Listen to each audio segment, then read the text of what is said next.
चलो भाई स्टार्ट है। हाँ, हम लोगों ने ऑटोट्रॉफिक मोड ऑफ न्यूट्रिशन के बारे में बात कर ली है, फोटो ऑटोट्रॉप्स और कीमो ऑटोट्रॉप्स। आज अपन को बात करना है हेटरोट्रॉपिक मोड ऑफ न्यूट्रिशन के बारे में। इधर स्टेटमेंट पढ़ना, mode of nutrition in which organism derive their nutrition from other organism. ये इंपॉर्टेंट पॉइंट है, किसी और ऑर्गेनिज्म से वो अपना जो भी नरिशमेंट होगा वो ऑब्टेन करेगा। अब देखो नेक्स्ट स्टेटमेंट है, they take readymade organic food from the other. Next word देखो, डेड, यहां पे वर्ड क्या था, अदर ऑर्गेनिज्म, थोड़ा सा कंफ्यूजिंग था। ये सारे ऑर्गेनिज्म वर्ड लिविंग थिंग्स के लिए हम यूज करते हैं, लेकिन ऐसा नहीं है। जो heterotrophic mode of nutrition show करने वाला होगा वो हमेशा किसी लिविंग ऑर्गेनिज्म से नरिशमेंट नहीं ऑब्टेन करता। हो सकता है वो कैसा हो, डेड हो या फिर लिविंग हो। कैसा हो, डेड हो या फिर लिविंग हो, है ना। क्या हो सकता है, डेड और लिविंग प्लांट्स हो सकता है या फिर एनिमल्स हो सकते हैं। प्लांट्स भी हो सकते हैं डेड, एनिमल भी डेड हो सकते हैं। प्लांट्स आपका एनिमल भी लिविंग एंड डेड दोनों हो सकता है। बात क्लियर हो गई भाई। कुत्ता जिंदा है, कुत्ते को शेर खा गया, that is also mode of heterotrophic mode of nutrition. अब वो कुत्ता जिंदा था तब शेर खा गया, कुत्ता मरने के बाद बैक्टीरिया उसको खा सकता है, फंगस खा सकता है, तब वो डेड हो गया। डेड होने के बाद भी वो जो बैक्टीरिया एंड फंगस उससे नरिशमेंट गेन कर रहा है, that is also heterotrophic mode of nutrition. तो एनिमल के साथ भी सेम बात है और प्लांट के केस में भी बात है। प्लांट भी एज अ लिविंग प्लांट से भी कुछ ऐसे प्लांट्स हैं या कुछ ऐसे हाँ मेनली प्लांट्स ही हैं। आप इस रोड पे जाओगे तो वो कैस्कुटा का प्लांट दिख जाता है, अमरबेल देखा है किसी ने, है ना, येलो कलर की वो ब्रांचेस होती है प्लांट के ऊपर, वो पैरासिटिक मोड ऑफ न्यूट्रिशन है, वो भी हेटरोट्रॉप्स है किसी लिविंग प्लांट के ऊपर, किसी लिविंग प्लांट के ऊपर। अगर कोई प्लांट का पार्ट्स डेड हो जाता है, that is also decomposed bye fungus and bacteria. तो प्लांट भी लिविंग हो सकता है, डेड हो सकता है, एनिमल भी लिविंग एंड डेड हो सकता है, ये ध्यान रखना। The living organism showing heterotrophic nutrition called heterotrophy. Example में क्या लिखा हुआ है, all animals, fungi, bacteria, some non green plants, या जिसे आप वर्ड यहां पे लिखा है insectivorous plants and man also. ये सारे के सारे हेटरोट्रॉप्स हैं। एक एक की बात कर लेते हैं। सारे एनिमल्स हेटरोट्रॉप्स हैं। एनिमल्स के एग्जांपल हम आप भी आते हैं।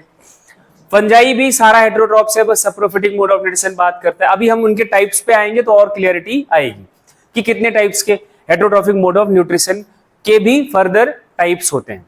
तो अब टाइप्स पे बात कर लें। यहां तक तो आपने लिख रखा है।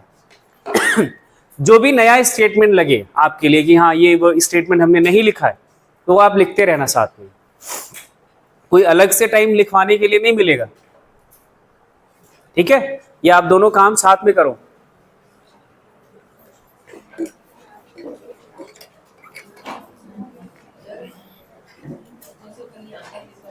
हाँ उसके बाद लिखो। अब टाइप्स ऑफ हेटरोट्रॉफिक न्यूट्रिशन की बात करेंगे तो देखो पहला वर्ड जो हमें बात करनी है, इसका हमें बेसिस समझना है।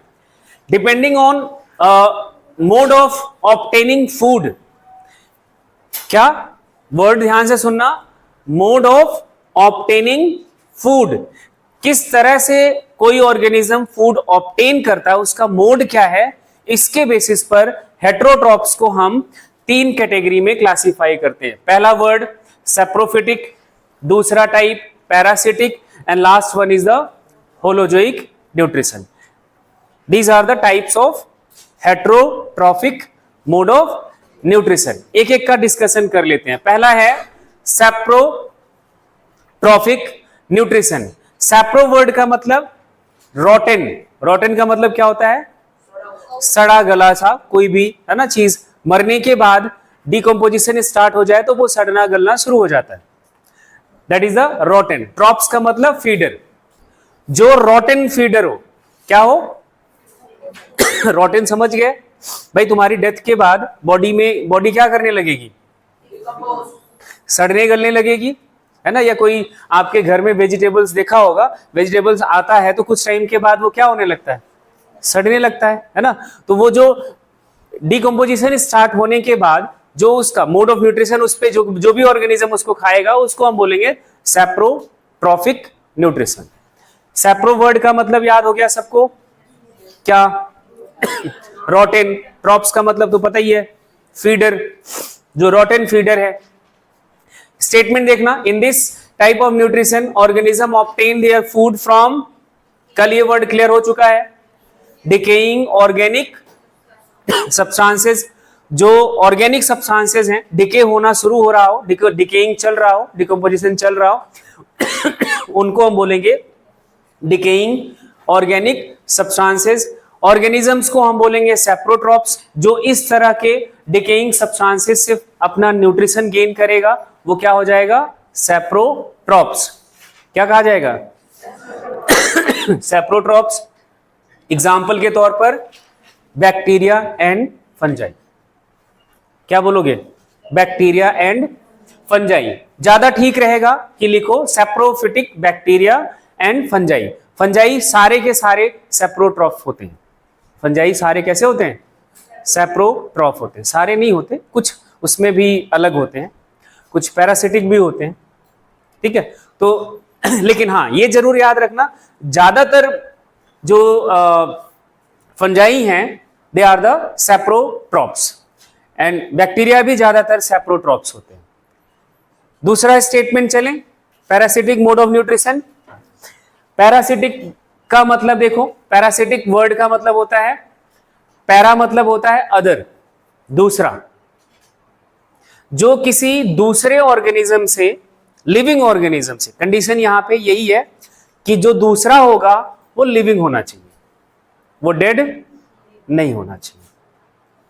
क्या बोला मैंने, जो दूसरा ऑर्गेनिज्म होगा या दूसरा यहां पे बात चल रहा है वो कैसा ऑर्गेनिज्म होना चाहिए, लिविंग ऑर्गेनिज्म होता है। उससे जब कोई नरिशमेंट ऑब्टेन करता है तब उसको बोलते हैं पैरासाइट, और इस मोड ऑफ न्यूट्रिशन को बोलेंगे parasitic mode of nutrition. Statement देखो, mode of nutrition in which one organism, एक ऐसा ऑर्गेनिज्म जो डिराइव करता है, डिराइव का मतलब प्राप्त लेता है ना, its food from other living organism. जो डिराइव करता है उसको वर्ड दिया जाता है पैरासाइट। क्या वर्ड दिया जाता है, पैरासाइट। एंड जिससे वो ऑर्गेनिज्म, जिस ऑर्गेनिज्म से वो अपना न्यूट्रिएंट डिराइव करता है उसके लिए वर्ड क्या लिखते हैं, होस्ट। जिस ऑर्गेनिज्म से वो अपना न्यूट्रिएंट गेन करेगा दैट इज अ होस्ट। जो गेन करेगा वो क्या होगा, पैरासाइट। चलो एक बढ़िया एग्जांपल ले लेते हैं। सिर में आपके ना वो क्या होते हैं, आपके होते हैं, तो आप क्यों बोल रहे हो, देवियों के। मोस्ट प्रोबेबल यही है कि इनके सिर में कभी ना कभी जुए तो पड़े होंगे छोटे होते।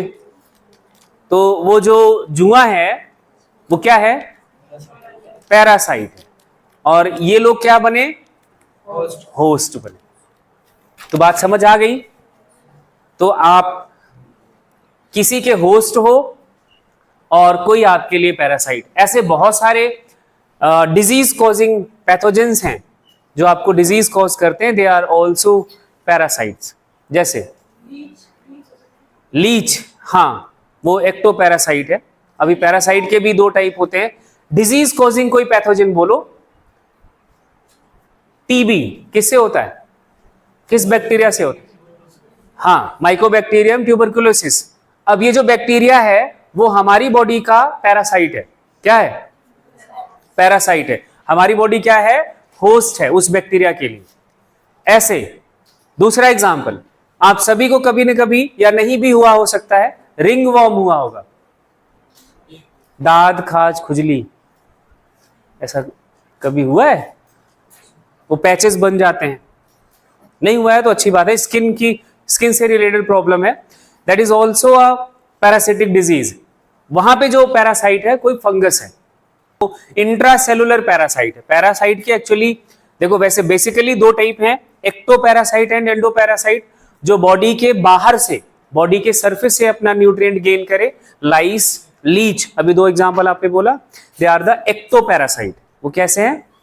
एक्टोपैरासाइट। जो बॉडी के अंदर से किसी अपने होस्ट की, जो उसका किसी पैरासाइट का जो होस्ट ऑर्गेनिज्म होगा उसके बॉडी के अंदर से अपना न्यूट्रिएंट गेन करे, जैसे मैंने अभी नाम लिया माइकोबैक्टीरियम ट्यूबरकुलोसिस, वो आपके लिए बॉडी का एंडोपैरासाइट है। लेकिन वायरसेस के लिए एक स्पेशल टर्म लिखते हैं, viruses are the intracellular parasites. ये किसी ऑर्गेनिज्म की, किसी होस्ट के बॉडी के सरफेस से नहीं, किसी सेल से नहीं, ये सेल के अंदर जाके पैरासाइट होते हैं। जब तक आपका वायरस, कोई भी वायरस किसी होस्ट की बॉडी के सेल के अंदर तक नहीं गया, सेल में एंटर नहीं करता, तब तक वो आपको कोई डिजीज कॉज नहीं कर सकता। तो इसके लिए क्या बोला जाता है? Intra cellular parasite. इंट्रा के लिए वर्ड याद रखना क्या होता है? With in. हाँ, कोई क्वेश्चन था?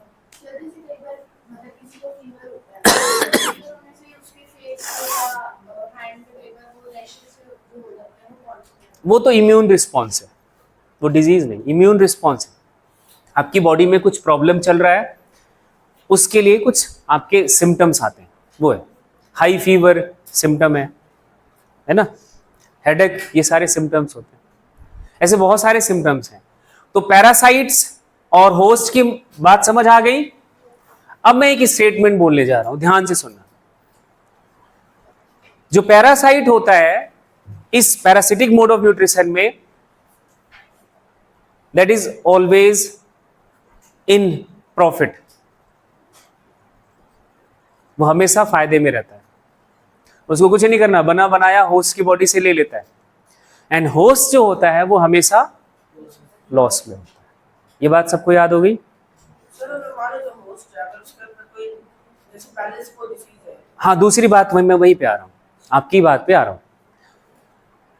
पैरासाइट कभी भी अपने होस्ट को मरने नहीं देता। क्या करने नहीं देता? मरने नहीं देता। वो थोड़ा थोड़ा, जैसे मान लो कि कोई होस्ट बॉडी बड़ी वीक सी है, बड़ी कमजोर सी है, तो उसका पैरासाइट जो होगा ना थोड़ा थोड़ा खाएगा, मरने नहीं देगा। ऐसा नहीं कि वो भर भर के खाएगा उसको मार देगा, वो मरने नहीं देगा। जब तक आपकी बॉडी सरवाइव कर सकती है तब तक करवाएगा, क्योंकि उसको भी तो आप पे ही जिंदा रहना है। ये आपको खा के मार दिया, मान लो मैं होस्ट हूं और पैरासाइट मुझे 1 मिनट के अंदर मार के खत्म कर दिया, मार दिया, तो वो 1 मिनट के बाद वो भी मर गया, या तो उसको दूसरा होस्ट चाहिए, और होस्ट इतनी आसानी से मिलता नहीं। तो जो होस्ट मिला है उसी को थोड़ा लंबा धीरे धीरे मारो। तो ये होस्ट को मरने नहीं देता, धीरे धीरे मारता है। इसलिए पैरासिटिक जो भी डिजीजेस हैं वो आपकी बहुत धीरे धीरे दर्द देती है और लंबा चलता है। जैसे टीबी, सालों साल बीमारी पकड़ के रखती है, मरता नहीं है आदमी। फाइनली बहुत जब कमजोर हो जाता है तब और कोई बीमारी से मर जाता है, या बहुत सारी बीमारी हो जाए तब हो सकता है वो मर जाए। किसी एक पर्टिकुलर पैरासाइट से आपकी डेथ नहीं होगी। ठीक है? तो होस्ट की एक बड़ी अच्छी बात यह है। कुछ यहां पे पैरासाइट्स के नाम लिखे हुए हैं। पहला टेप वॉर्म, ठीक है। दूसरा स्कैरिस, ये डिजीज कॉज करते हैं। तीसरा Plasmodium, and that Plasmodium causes malaria. ये हम आपको क्या कॉज करता है? मलेरिया। लीवर फ्लूक, ये आपको फ्लूक डिजीज कॉज करता है, लीवर फ्लूक इसे बोलते हैं। और कैस्कटा आपने तो देखा ही है, कैस्कुटा ये प्लांट है, हाँ ना, ये प्लांट है, इस टोटल स्टेम पैरासाइट है, जिसे अमरबेल भी कॉमनली कहा जाता है। ठीक है। Next and last mode of last क्या होगा? ये heterotrophic mode of nutrition, that is a holozoic nutrition. Holo word का मतलब कंप्लीट, क्या? होलो वर्ड का मतलब यहां पे क्या लिखा हुआ है? कंप्लीट। एंड जोन का मतलब एनिमल, पूरा एनिमल। इसमें क्या होगा? मोड ऑफ न्यूट्रिशन है जिसमें सारे animals complex solid food material intake करता है, बॉडी के अंदर ले जाता है, एंड उसको सिंपल डिफ्यूजिबल फॉर्म में, जो भी कॉम्प्लेक्स ऑर्गेनिक मटेरियल ले गया उसको सिंपल ऑर्गेनिक में ही कन्वर्ट करेगा जो सेल के अंदर जा सके। ये होगा holozoic mode of nutrition. Holozoic mode of nutrition ही आपके लिए इंपॉर्टेंट है अभी, क्योंकि अभी जो पढ़ने जाओगे वो होलोजोइक का ही एग्जांपल है।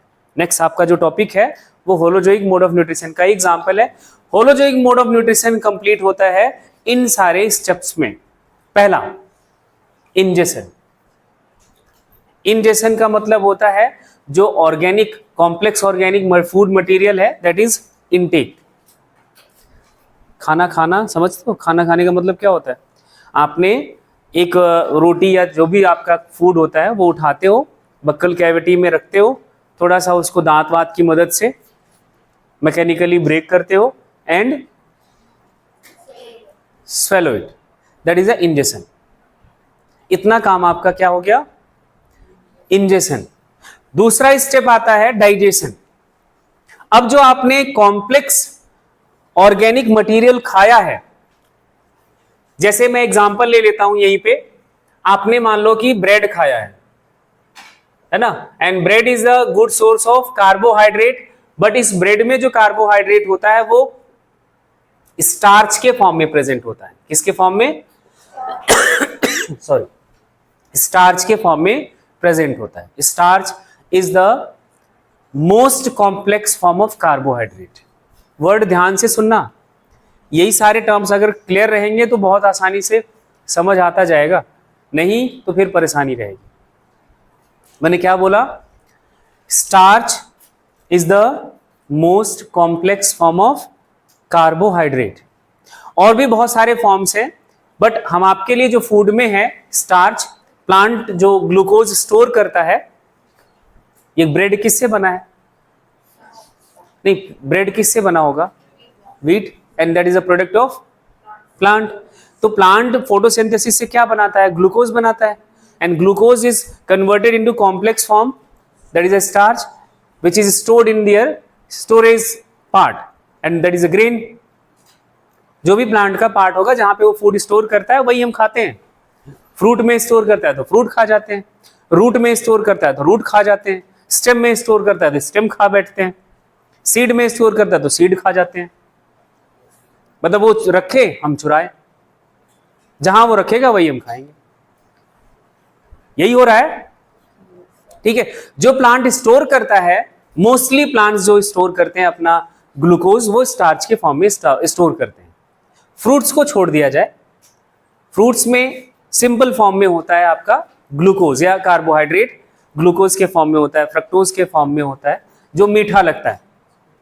जितने भी कार्बोहाइड्रेट मीठे लगते हैं ना, जो कुछ खाओ आप और मीठा लगे, जैसे एप्पल खाते हो मीठा सा थोड़ा लगता है, उसमें आपको कार्बोहाइड्रेट तो मिल रहा है बट वो सिंपल फॉर्म में है, फ्रक्टोज के फॉर्म में है। फ्रूट्स हो गए, हाँ, उसको डाइजेस्ट करने की जरूरत नहीं होती। जैसे आप ग्रेप्स खाते हो, grapes is a good source of carbohydrate. वो कार्बोहाइड्रेट ज्यादा डाइजेशन, उसको ब्रेक करने की जरूरत नहीं है, वो आपकी बॉडी में जाएगा, इंटेस्टाइन में जाएगा, एब्जॉर्ब हो जाएगा, इंस्टेंट एनर्जी मिलेगी। आपने एग्जाम्पल के तौर पर सुना होगा कि जो मजदूर लोग होते हैं, जो हार्ड वर्क लेबर वर्क करते हैं, उनको शुगर के बजाय गुड़ खाना प्रेफर करते हैं।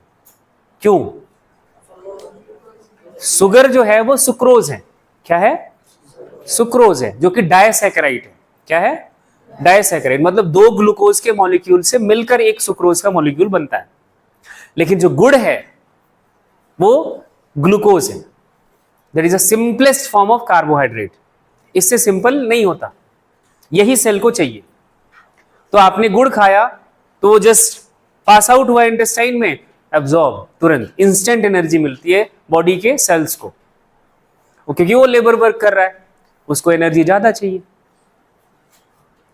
तो इसलिए ज्यादा सुक्रोज नहीं खाना चाहिए, मैंने कई बार बोला है, रिप्लेस करो घर से, हटाओ चीनी को। हाँ उसको नहीं, इसका नेचर भी स्टोरेज का है। अब जो आपने ग्लूकोज या फ्रक्टोज खाया वो सेल तुरंत यूज कर लेता है, लगभग। आप अगर फिजिकली एक्टिव हो तो वो सेल बर्न कर देता है, और आप सुक्रोज खाओगे तो वो कहीं ना कहीं आपके ना ब्लड में ही स्टोर होता जाएगा, पड़ा पड़ा रहेगा, और आप वो एक कंडीशन आ जाती है डायबिटीज। अभी वो सब भी पढ़ोगे, बट अभी इधर समझो। ब्रेड में क्या है? स्टार्च, लेकिन स्टार्च हमारा सेल के अंदर नहीं जा सकता, और सेल के अंदर नहीं जाएगा तो सेल का क्या फायदा, सेल को एनर्जी नहीं मिलने वाली। तो इसको स्टार्च को ऐसे फॉर्म में कन्वर्ट करना जो सेल आसानी से इनटेक कर सके, दैट इज द डाइजेशन। और इसको इसी को हम बोलते हैं डाइजेशन, और ये स्टार्च को ब्रेक कर दिया जाता है most simplest form of carbohydrate, that is the glucose, by the process of digestion. Digestion में यही होता है ऐसे। और मैं एक एग्जांपल की बात करूं तो आपका जो प्रोटीन आप खाते हो, एनिमल प्रोटीन या फिर कोई प्लांट प्रोटीन आप खाते हो, that is also in complex form, but ये प्रोटीन हमारा सेल नहीं ले सकता, इसको सिंपल में कन्वर्ट करना होगा। And protein is the polymer of, हाँ, पॉलीमर ऑफ एमिनो एसिड, इसका पॉलीमर है। तो इस प्रोटीन को पहले एमिनो एसिड में ब्रेक किया जाता है, and then this amino acid gets absorbed by the cell. That is also a digestion. ऐसे आप फैट खाते हो, फैट या फिर इसी के लिए वर्ड एक और लिखा जाता है लिपिड, फैट या फिर lipid, that is also in the form of complex, and this one is also breaked into fatty acid plus glycerol, and these two structures can be absorbed by the cell. ये cell से absorb करा जाता है, cell इसको नहीं absorb कर सकता, इसको एब्जॉर्ब कर सकता है। तो ये एब्जॉर्बेबल फॉर्म में या डिफ्यूजिबल फॉर्म में non diffusible complex organic matter को कन्वर्ट करना, ये भी सारे ऑर्गेनिक मॉलिक्यूल ही हैं, इनऑर्गेनिक नहीं है। कॉम्प्लेक्स ऑर्गेनिक मॉलिक्यूल, या ऐसे बोले non diffusible complex organic molecule is converted into diffusible simple organic molecule is the digestion.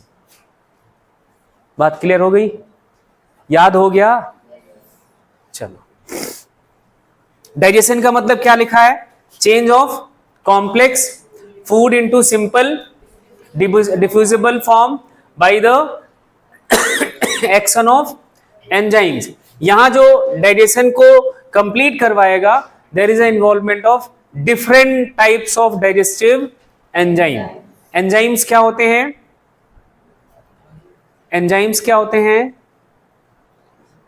चलो मैं इसको चेंज करता हूं, कैटलिस्ट क्या होते हैं? कैटलिस्ट रिएक्शन को फास्ट करे, हाँ ये बोलते हैं catalyst can change the rate of reaction. Catalyst can change the rate of reaction, जो हम फिजिकली या आर्टिफिशियल रिएक्शंस लैब में करवाते हैं, दैट उनके लिए जो कुछ ऐसे कंपोनेंट होते हैं, कुछ ऐसे फैक्टर्स होते हैं जो रेट ऑफ रिएक्शन को चेंज करा देता है। रेट ऑफ रिएक्शन को या तो फास्ट या स्लो दोनों करा सकता है। And same action in biological system is performed by the enzymes.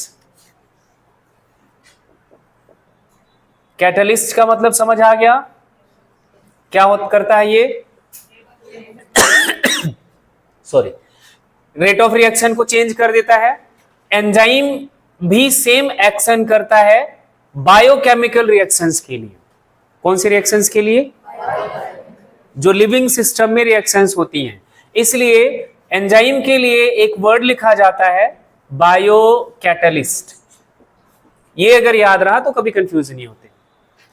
Enzymes are the biocatalyst, catalyst of living world या catalyst of living system, catalyst for the biochemical reactions. हाँ जी, metabolism word ही हमने इसीलिए use करा, ठीक है। बोलो, इतनी बात समझ आ गई?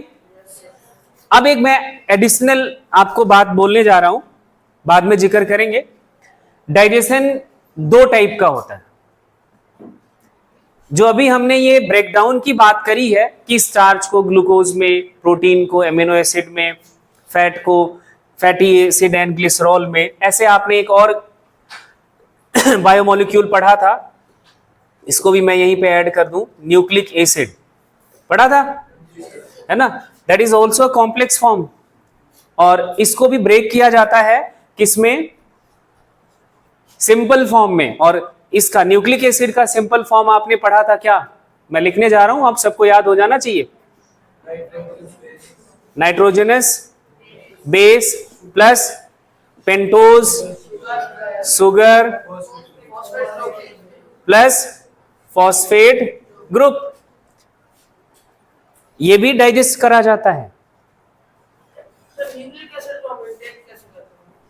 अरे भाई, तू सेल खाएगा, जो भी खाता है वो सेल ही होता है, सेल का प्रोडक्ट ही होता है ना। जैसे तू भाई फल खा रहा है, तो फ्रूट्स में क्या प्लांट सेल है, प्लांट सेल के पास न्यूक्लियस नहीं होता। जब न्यूक्लियस खा रहा है तो न्यूक्लिक एसिड भी तो खा रहा है, और न्यूक्लिक एसिड नहीं खाएगा तो भाई तुम्हारे बॉडी में जो सेल्स बन रहे हैं, नए जो सेल्स बन रहे हैं, उनके लिए डीएनए भी तो बनाना है, उनका रॉ मटेरियल तो चाहिए। और रॉ मटेरियल क्या है? यही तो होगा जिससे ये न्यूक्लिक एसिड बना होगा। भाई आपको नया न्यूक्लिक एसिड बनाना है, उसका रॉ मटेरियल क्या, जो उसका बेसिक कंपोनेंट। नहीं बात समझ आई? आ गई? तो बस इतनी सी बात है। अब मैं जो बोलने जा रहा हूं वो ध्यान से सुनना। Digestion is of two types. Digestion कितने टाइप्स के? दो। जब ये ब्रेकडाउन का प्रोसेस किसी सेल के अंदर हो, कहां हो? Inside the cell, within the cell, then digestion is termed as intracellular digestion. इसको क्या बोलोगे? इंट्रा वर्ड का मतलब ही बताया था मैंने अभी, क्या? Within the cell. जब भी कोई complex organic food material is converted into simple diffusible form, तो उसको क्या बोलोगे? Intracellular digestion. आपको पढ़ना है, इसका एग्जाम्पल पढ़ना है, अभी मैं बताऊंगा जब पढ़ेंगे तो वहां पे ये वर्ड रिपीट करेंगे, तो इसका मतलब समझ आ जाना चाहिए। दूसरा, सेकेंड टाइप है डाइजेशन जब भी सेल के बाहर हो, किसी कैविटी में। किसमें? सेल के आउटसाइड, इनसाइड अ कैविटी। जरा आप इमेजिन करो अपने पूरे डाइजेस्टिव ट्रैक को, वो क्या है? एक ट्यूब ही तो है, माउथ से स्टार्ट है एनस तक, एलिमेंट्री कैनाल। अब वो पूरा ट्यूब जो आपका है, कोई वो तो क्या एक कैविटी है, सेल के बाहर वही सारा सब कुछ हो रहा है। जो आपने स्टार्च खाया वो एलिमेंट्री कैनाल में कहीं ब्रेक करा जाएगा सिंपल फॉर्म में, फिर जाएगा ग्लूकोज में कन्वर्ट हो जाएगा, तो इंटेस्टाइन तक पहुंचता है। इंटेस्टाइन की सेल इस ग्लूकोज को एब्जॉर्ब करती है। तो ब्रेकडाउन कहां हुआ? आउटसाइड द सेल हुआ।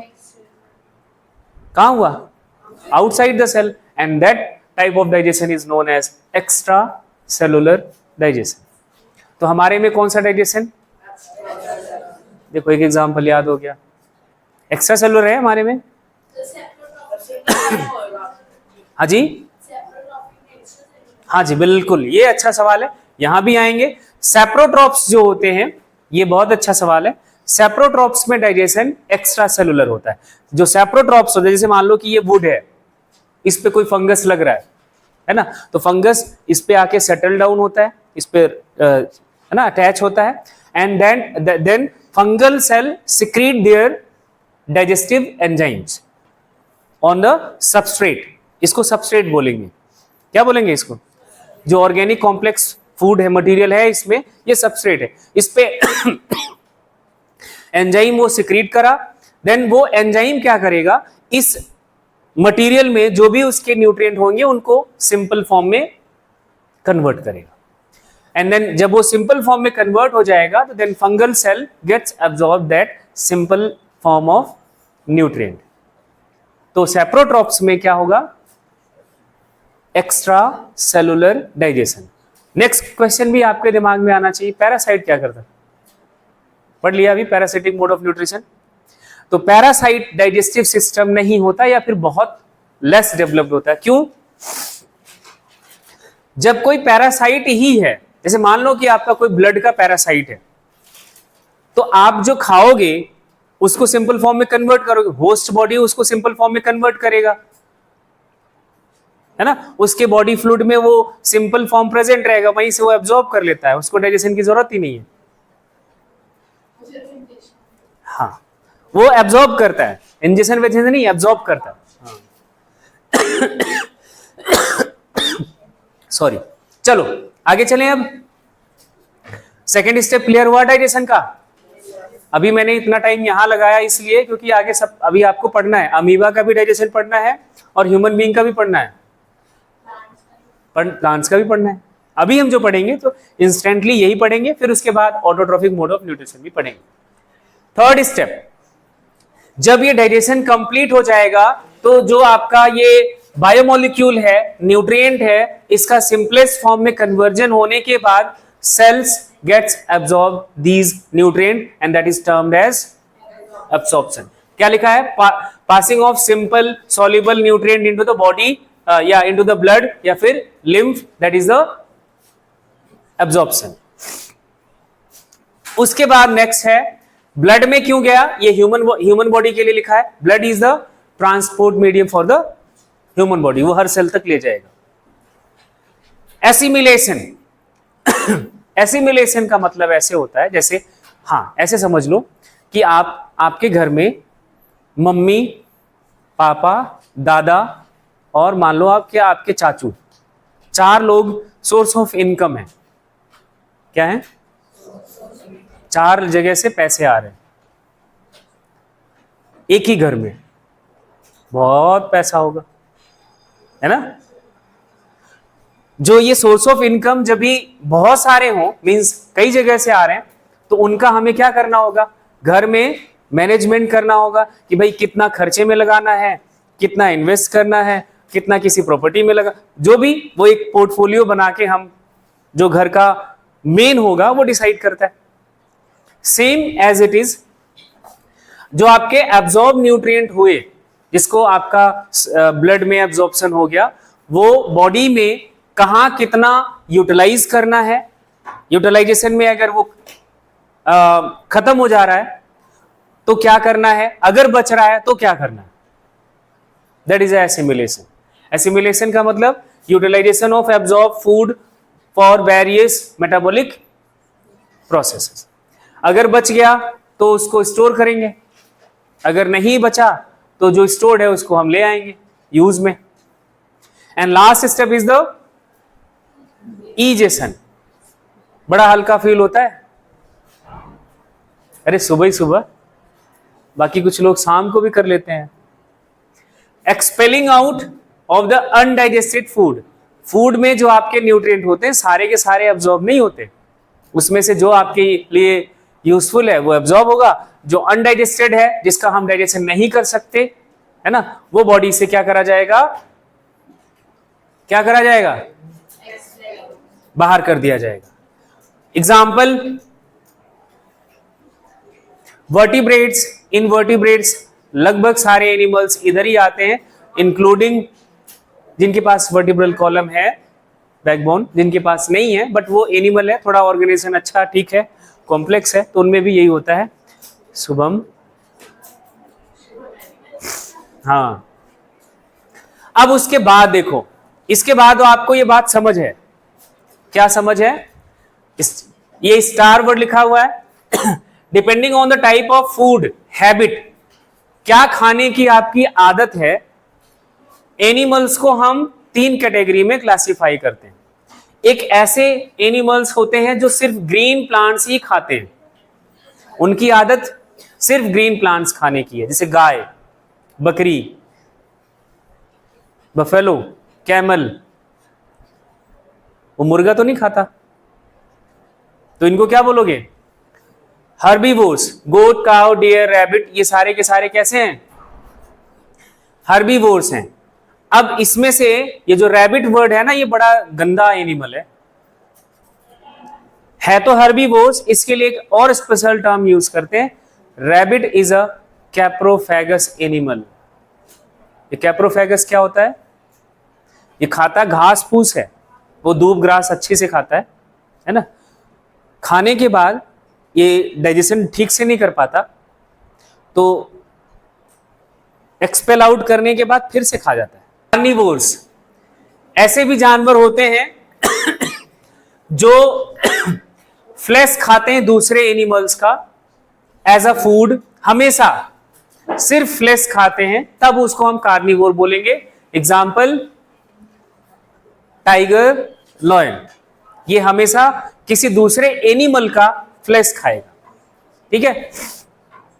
एंड तीसरा जो हम सब हैं, भगवान ने देखो हमारे लिए कितना अच्छा सिस्टम बना रखा है, हम दोनों चीजें खा सकते हैं, plant and animal as a food.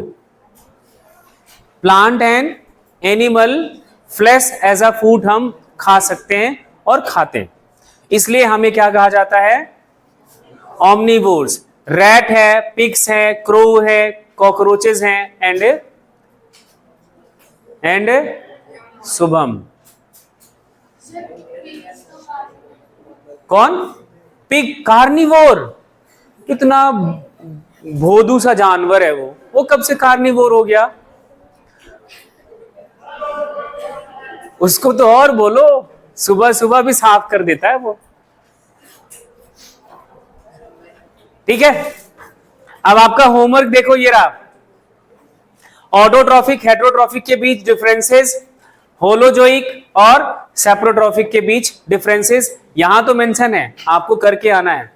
और लास्ट वन इज द ये बड़ा अच्छा है, इसको भी मैं दिखाता ही नहीं नीचे।